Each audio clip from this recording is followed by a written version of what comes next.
know exactly what this person does to you. You've known for a long time. You went back anyway, not because you forgot, not because you believed it would be different. You went back because something in you needed to. That is not a weakness. It is a mechanism. Schopenhauer studied this mechanism for 4 decades. What he found is not flattering, and it does not let you off the hook. This video will name the force underneath the choice, not the feeling, not the attachment. The force underneath both. By the end, you will not be able to call it love.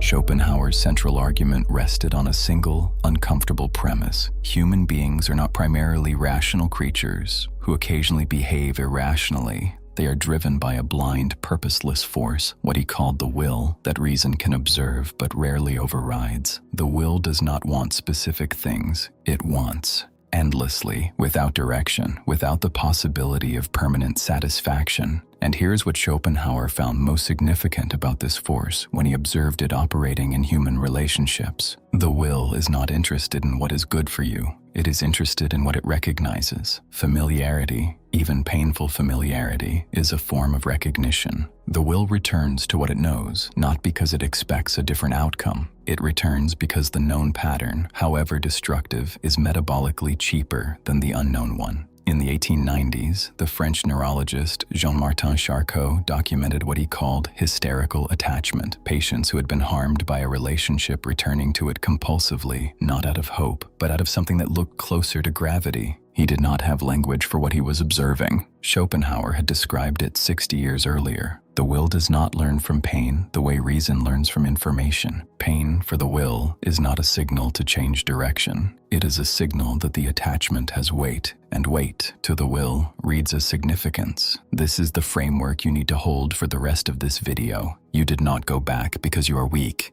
You went back because the will does not distinguish between significance and damage. It experiences them as the same thing, and that is far more disturbing than weakness. Because weakness can be addressed. A mechanism this fundamental cannot be addressed. It can only be seen. In the early 20th century, psychoanalytic literature began documenting a pattern that appeared consistently across cases with no other obvious connection. Patients who had experienced significant relational harm, not catastrophic abuse, but sustained low-grade damage, showed a marked tendency to recreate the conditions of that harm in subsequent relationships. Not the same person, the same dynamic, different faces, identical architecture. What the early analysts called repetition compulsion, Schopenhauer had identified as a property of the will itself. The will does not seek resolution, it seeks repetition, because repetition is the only form of continuity it understands. Schopenhauer: a man can do as he will, but he cannot will as he will. He is the will's instrument, not its author. Longitudinal research on relational patterns across a 20-year period has consistently identified what researchers call the familiarity premium. When presented with a choice between a relationship that is known and painful and one that is unknown and potentially stable, the majority of subjects, across age groups, across cultures, choose the known. Not because they believe the painful relationship will improve. The research controls for this. Subjects who explicitly state they do not expect improvement still return. The explanation that fits the data is not hope. It is the will's preference for the legible over the unfamiliar. Damage is legible. The will knows how to navigate it. An undamaged relationship is not legible. The will does not know what to do with it. And so you leave the thing that might be good for you, and you return to the thing whose damage you have learned to read.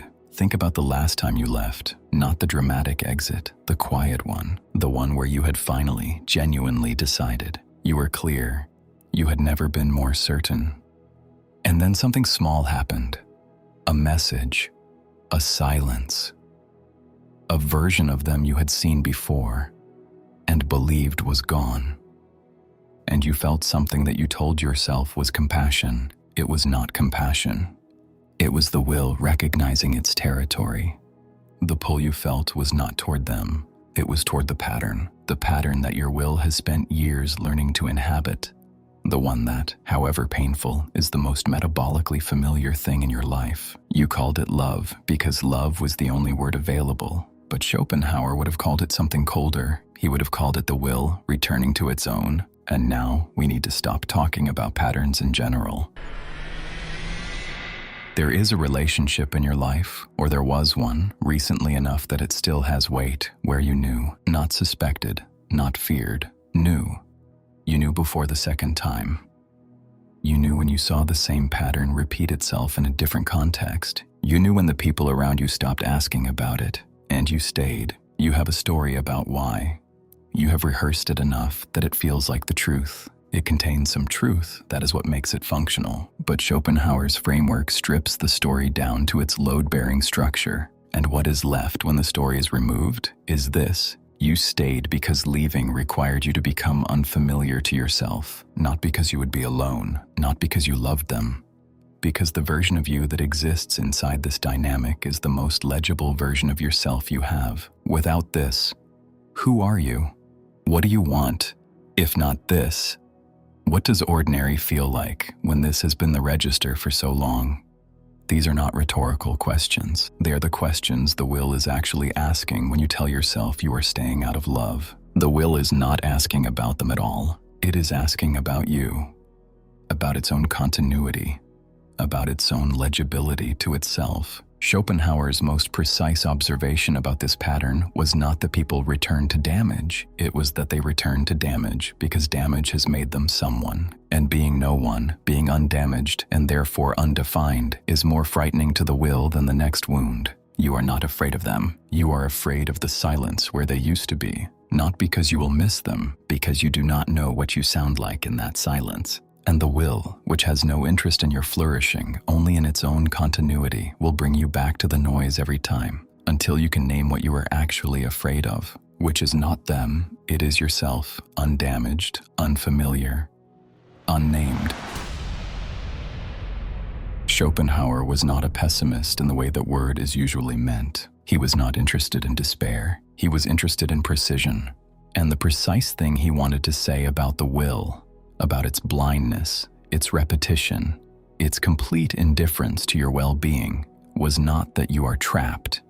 It was that you are operating without accurate information. Most people who return to what damages them do not believe they are choosing damage. They believe they are choosing something their will has labeled as necessary. The will does not present its operations as preferences. It presents them as inevitabilities. This feels like I have no choice. This feels like I cannot help it. This feels like I do not know why I keep doing this. Schopenhauer's answer to all three of those statements is the same. You do have a choice, but the choice is not between staying and leaving.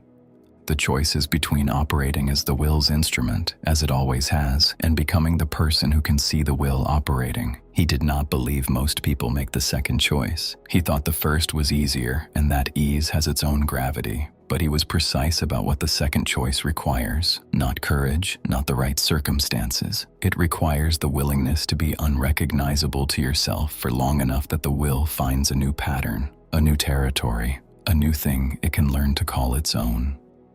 That is a longer, quieter, more difficult thing than leaving.